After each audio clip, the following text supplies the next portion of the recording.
Bonjour, je suis juriste et titulaire du brevet d'avocat, aussi mère de 3 jeunes enfants et travaille actuellement auprès d'une administration cantonale. C'est la première fois que je fais une présentation comme ça, sous forme de vidéo, donc c'est nouveau pour moi et j'espère que ça conviendra.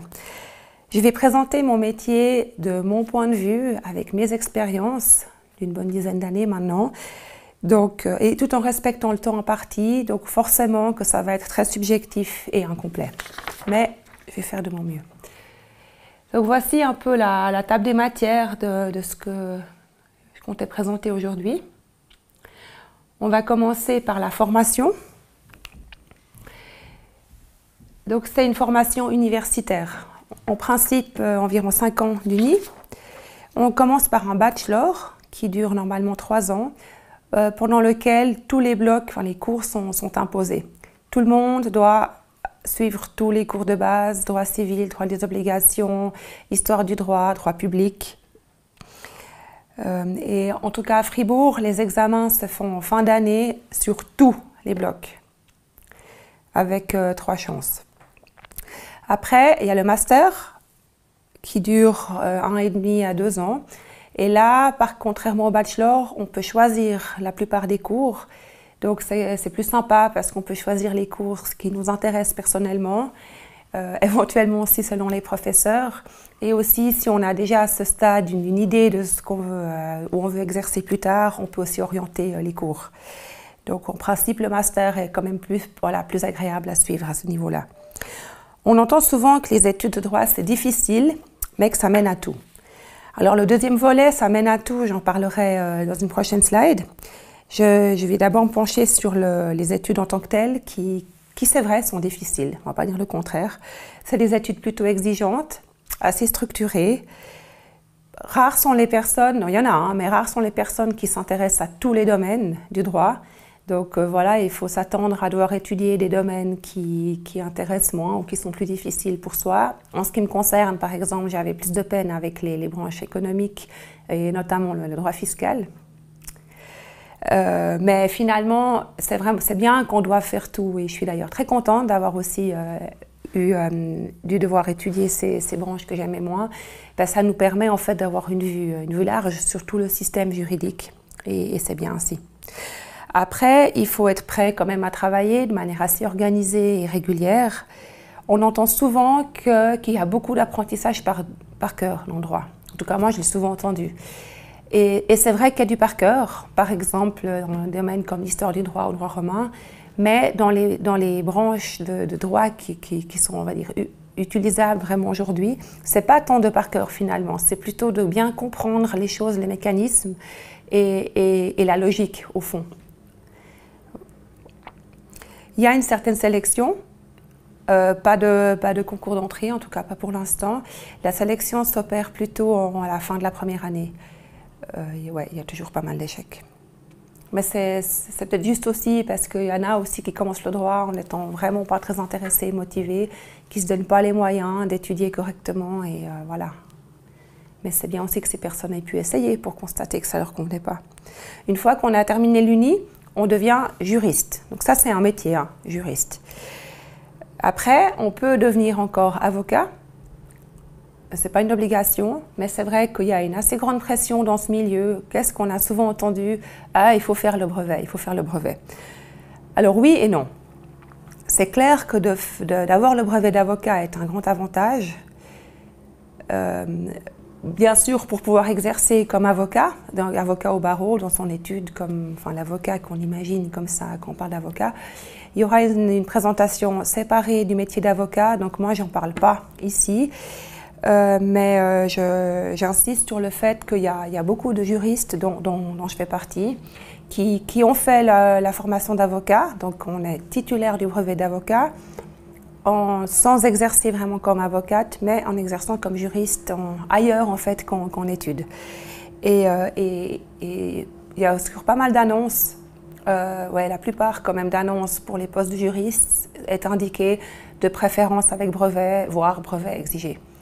Alors c'est vrai que c'est un avantage de l'avoir parce que durant le stage d'avocat, on apprend quand même bien à pratiquer le droit, on apprend à rédiger les écritures, on apprend à se comporter correctement auprès d'un tribunal. On voit aussi beaucoup de cas différents, de domaines différents.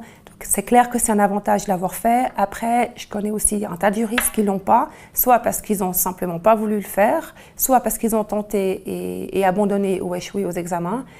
J'en connais plein, et qui ont finalement trouvé un travail qui leur convenait très bien et qui vont très bien dans leur vie. Il ne faut pas non plus exagérer avec ce brevet. En plus ou indépendamment du brevet d'avocat, on peut aussi faire encore un autre master par la suite ou un LLM, par exemple en droit international, en droit du sport, droit économique justement. Il y a des tas d'LLM aussi à l'étranger. Mais là, vous avez le temps d'y réfléchir parce que c'est souvent conseillé d'avoir exercé quelques années avant de se lancer dans un tel LLM. Donc, ce n'est pas pour tout de suite. J'arrive maintenant au fameux « le droit ouvre à tout ». Ça aussi, on l'entend souvent. Et ça, c'est vrai, en fait. Alors, bien sûr, quand on est étudiant le droit, on n'est pas pédagogue, on n'est pas enseignant, on n'est pas médecin, on n'est pas sage-femme. Évidemment qu'on ne peut pas faire tout. Mais maintenant, en tant que juriste, c'est vrai qu'il y a beaucoup de possibilités. Et je voulais évoquer aussi les possibilités de non-juristes. Enfin, finalement, il y a pas mal de postes pour lesquels c'est une licence universitaire qui est exigée. Donc finalement, peu importe que ce soit histoire, lettres, sociaux ou justement droit. Donc là, je m'adresse aux gens qui ont fait le droit tout en se disant que ça ne leur convenait pas tellement. Finalement, ils peuvent quand même terminer le droit et avoir un papier universitaire qui leur permet de rebondir sur autre chose. Par contre, il faut savoir aussi que si on sort de la voie juridique, c'est assez difficile d'y retourner. Parce que c'est un domaine qui évolue beaucoup, qui change sans arrêt, avec certaines méthodes de travail assez propres à elles-mêmes. Donc c'est vrai qu'une fois qu'on en sort, il faut aussi savoir qu'il y aura plutôt peu de chances d'y retourner, mais ce n'est pas forcément un problème. Les employeurs potentiels. Alors ça, c'est un des avantages de ce métier que je vais évoquer plus tard, c'est qu'on peut vraiment travailler à toutes sortes d'endroits et toutes sortes de contextes quand même bien différents. Alors, il ne faut pas se leurrer, en cours d'une carrière, on aura peut-être l'occasion ou la volonté de travailler à 1, 2, voire 3 endroits. Enfin, quand je dis endroit, je ne dis pas employeur, je dis type d'employeurs différents, mais à un moment, on se spécialise quand même, donc ce n'est pas tellement réaliste de s'imaginer faire 2 ans administration publique, 2 ans en assurance, puis 2 ans dans un syndicat en roulant. À un moment, on est quelque part et on connaît les fonctionnements. Et voilà. Mais donc, vraiment, toutes ces possibilités, il y en a plein d'autres encore, c'est pour ça que j'insiste sur ce bullet ici. Donc, administration publique, ça c'est énorme en fait. Il y a toute la confédération, tous les cantons, toutes les communes et encore tous les tribunaux qui eux aussi sont organisés à l'échelon d'abord communal, cantonal et fédéral. Et toutes ces entités qui ont, en tout cas pour les administrations publiques, disposent en principe de différents services, tous ont des juristes. Donc ça peut être des choses très très variées, comme le service de l'aide sociale, service de la culture, service de l'aménagement du territoire, service de la faune, service des transports, c'est très large. Ensuite, il y a toutes les entreprises privées. Alors en fait, toutes les entreprises, toutes les associations ont besoin d'appui juridique. Les grandes entreprises vont employer eux-mêmes leurs juristes, tandis que les plus petites vont plutôt faire appel à des juristes ou des avocats externes sur mandat. Mais donc, j'ai essayé de regrouper un peu les entreprises. Donc, il y a les assurances, les classiques qu'on connaît tous, assurance maladie, accident, RC, ménage, mais aussi les assurances protection juridique qui vendent en fait les assurés payent une prime pour que, en cas de souci juridique, l'assurance en fait les défende ou leur paye un avocat. Et ça, c'est des postes où on peut aussi être amené à exercer le droit de domaines assez larges, vu que les clients peuvent avoir des soucis de toutes sortes. Il y a les grandes entreprises de controlling, type PwC, Ernst & Young et compagnie. Quoique là, les jobs de juriste, des fois, bifurquent plus vers l'économique. Pas mon truc. Après, il y a les banques. Par exemple, la section, au hasard, section corruption, section blanchiment d'argent. Les industries et toutes sortes d'autres entreprises privées plus petites que je n'ai pas listées là. Sinon, il y a le monde associatif, les syndicats donc, qui défendent les travailleurs. Je cite par exemple l'UNIA, SINA, ou les SSP aussi. Sinon, d'autres associations de défense, alors il y a l'association de défense des consommateurs, des personnes handicapées, et il y en a tant d'autres. Et encore les ONG. Alors beaucoup de jeunes, surtout, aimeraient bien s'engager dans des ONG. Il y a des postes, mais ce n'est pas non plus là qu'on recrute le plus. Mais voilà. Donc ouais, ça donne vraiment un panorama assez large.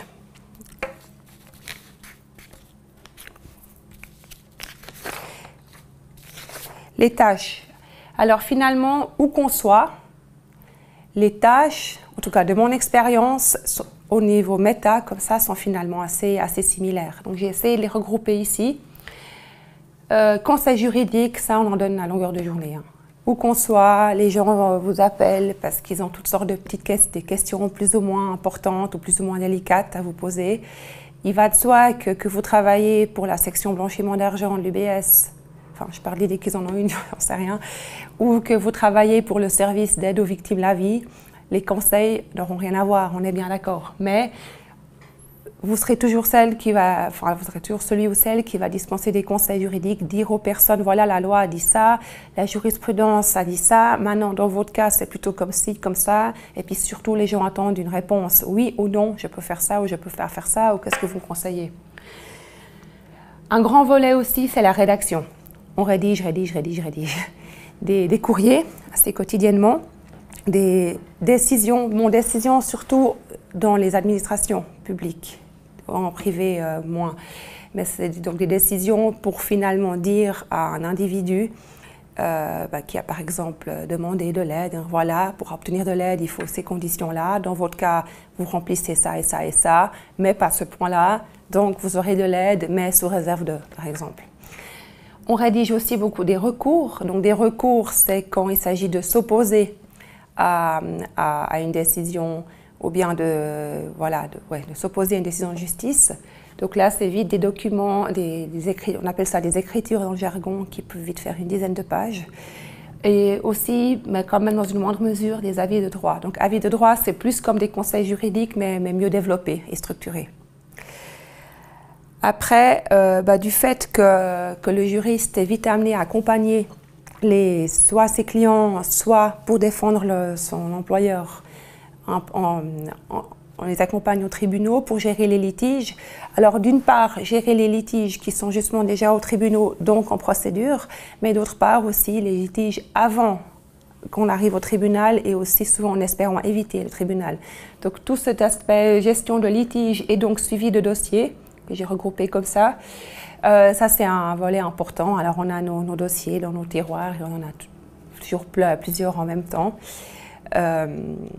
Là, c'est chaque fois un peu comme une histoire. Hein. Ça commence par un désaccord entre deux individus qui négocient, qui essaient de trouver un arrangement, des fois ça fonctionne et on le classe, des fois ça ne fonctionne pas. Il y en a une qui saisit la justice et puis après il faut suivre les délais, répondre dans le délai imparti, réagir.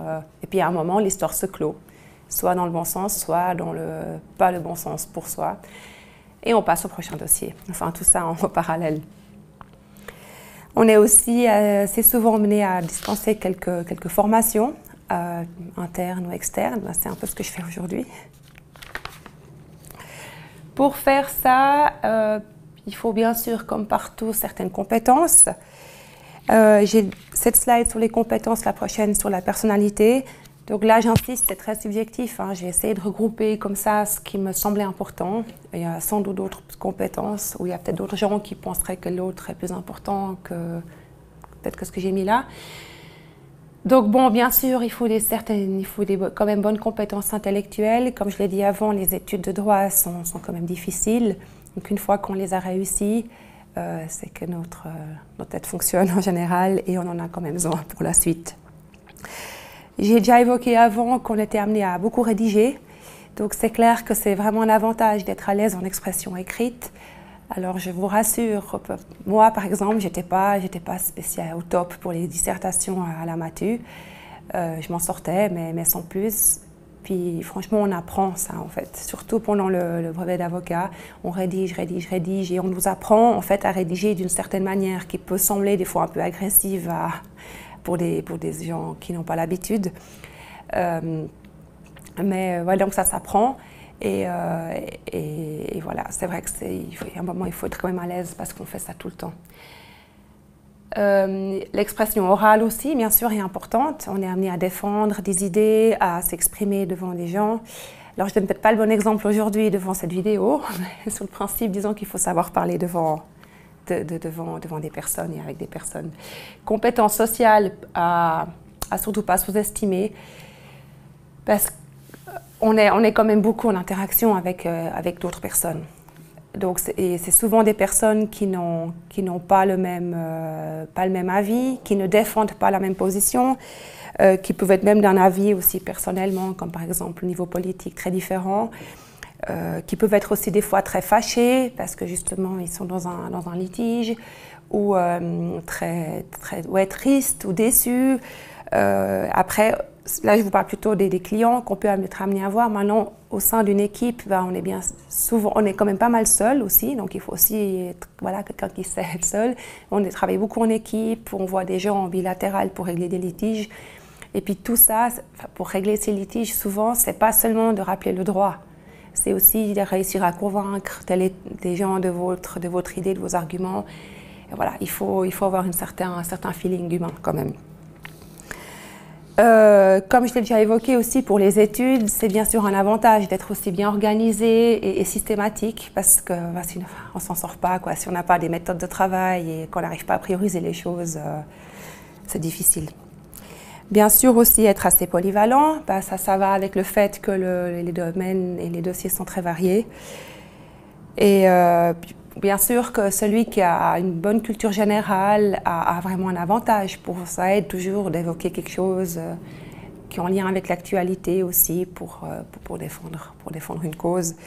Et voilà, mais souvent ça va aussi, c'est logique, une fois qu'on travaille quelque part, on connaît bien un domaine et on s'y intéresse. Enfin, ce que je veux dire par là, s'il y a là, les collégiens qui m'écoutent à 18 ans, ne lisent pas tous les jours la presse, ça ne veut pas dire que dans 20 ans, quand ils travailleront, ils ne suivront pas l'actualité pour être tout à fait au fait de ce qu'il faut pour ce métier. Au niveau de la personnalité, donc ouais, il faut quand même aimer défendre un projet, une cause, une personne. Pour être honnête, oui, des fois, on doit aussi défendre une idée, une cause qui, dans un premier temps, ne nous parle pas forcément, mais ça fait partie du métier. Et de mon expérience, souvent, on n'est peut-être pas convaincu au début, mais en fouillant dans le dossier, on trouve les arguments, puis on se convainc soi-même, en fait. Donc voilà, en tout cas, il faut aimer déjà défendre quelque chose qui nous tient à cœur. Ça, je crois que c'est un peu la base de ce métier. Être aussi capable de prendre la distance avec les situations qui sont des fois très lourdes et difficiles. Et comme je l'ai évoqué avant, au niveau des compétences sociales, bien sûr qu'il faut être, je trouve important d'être à l'aise avec les personnes. Après, je connais aussi des juristes qui ne le sont clairement pas, qui travaillent finalement auprès d'un tribunal et puis ça leur va parfaitement, ils rédigent toute la journée sans voir trop de monde et finalement, voilà, ça il en faut aussi. Mais pour la plupart des postes, il faut quand même être à l'aise avec les gens. Les avantages de ce métier, il y en a pas mal, je trouve. Alors déjà, une fois qu'on a terminé les études de droit, on peut quand même être assez assuré de trouver un job par la suite, peut-être pas tout de suite ce qu'on veut, le job de rêve. Et il y en a aussi qui n'en trouvent pas, j'en connais aussi personnellement, pour différentes raisons, ils ont de la peine à décrocher quelque chose, mais disons globalement, c'est quand même, on sait que les juristes sont, et je pense pouvoir affirmer, seront toujours recherchés.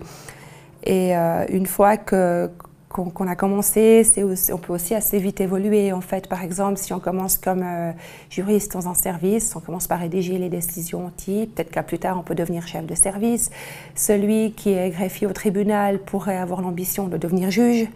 Et là c'est vrai que le brevet d'avocat aide quand même au niveau de celui qui veut évoluer par la suite. C'est très varié. Je n'ai pas le temps là d'expliquer, de développer ça, mais vraiment on voit toutes sortes où qu'on soit en fait, on a toutes sortes de dossiers, de domaines très variés. Des conditions de travail plutôt pas mal. Bon, on peut se retrouver à travailler beaucoup et à faire beaucoup d'heures supplémentaires, mais disons selon quel type d'employeur Et ça, on peut quand même un peu le choisir selon voilà, qu'on ait aussi des enfants ou pas, ou éventuellement qu'on soit encore engagé en politique, ou j'en connais aussi qui ont encore leur propre entreprise à côté. Qu'il y a des employeurs dans lesquels les conditions de travail sont correctes, avec des horaires corrects, la possibilité de faire du home office qui va forcément, enfin qui est en train de se développer encore là, avec le Covid. Et un avantage aussi, c'est qu'on apprend à se défendre et qu'on peut donc aussi le faire dans sa vie privée. On est tous locataires ou propriétaires ou maris ou parents ou voisins ou avoir contracté un contrat, par exemple avec Swisscom. Et voilà, dans toutes ces situations, il peut y avoir aussi assez vite des problèmes. Et l'avantage quand on a des études de droit, c'est qu'on sait se défendre là aussi. Puis on est d'ailleurs assez souvent aussi plus vite respecté. Et que du coup, on peut clore les choses facilement. J'avais prévu de vous donner encore un aperçu de mon travail quotidien, mais bon, vu que le temps passe, je ne vais pas m'attarder là-dessus. Je vais peut-être juste donner un exemple pour ça, qui est peut-être un peu abstrait pour les externes. C'est que le service, chez moi c'est le service de pédagogie spécialisée, prend une décision concernant un enfant qui a un diagnostic d'handicap. Les parents sont par exemple, donc il y a toute une procédure mise en place, hein, les parents sont peut-être pas contents avec cette décision, soit parce qu'ils estiment que leur enfant devrait avoir plus d'aide, soit parce qu'ils estiment que leur enfant en fait n'est pas autant handicapé que ça et ne devrait pas être dans cette entre guillemets catégorie, ça arrive aussi. Il peut faire un recours contre la décision du service et ça arrive du coup chez moi. C'est moi qui traite ce recours et là, il s'agit de vérifier si la décision prise par le service a été juste selon les règles et les procédures. Je rédige la décision qui là fait justement vite une dizaine de pages. Et par la suite, si les parents ne sont toujours pas contents avec cette décision, ils peuvent aller au tribunal. Et là, du coup, ça tourne en gestion de litige, de procédure. Et donc, dans un premier temps, j'ai un rôle plus neutre et après, je défends en fait mon employeur qui est l'administration publique et dans ce sens-là, on doit trouver tous les arguments pour défendre la position de l'État. Et j'ai de la chance dans mon poste actuel d'être amenée à rédiger des textes législatifs, des lois ou ordonnances ou même des directives. Et ça, en tout cas moi j'en connais plutôt peu qui font ça. C'est, je dirais, plutôt rare et je suis d'autant plus contente de pouvoir le faire où je suis maintenant parce que là, on est pour une fois pas dans un litige ou un cas concret, mais c'est plutôt, il faut réfléchir de manière plus méta à un fonctionnement général. Et voilà, c'est un autre type une autre type de logique. Et voilà, donc où je suis, c'est aussi un contexte relativement politisé et médiatisé, ce qui personnellement me plaît beaucoup aussi. Mais c'est quand même, il me semble, le cas dans pas mal d'endroits. Voilà, en situation ordinaire, il y aurait maintenant une place pour les questions, auxquelles je répondrai avec plaisir. Mais par vidéo, c'est un peu compliqué, donc il ne me reste qu'à dire merci pour votre écoute et que j'espère vous avoir donné envie de vous lancer dans ce métier.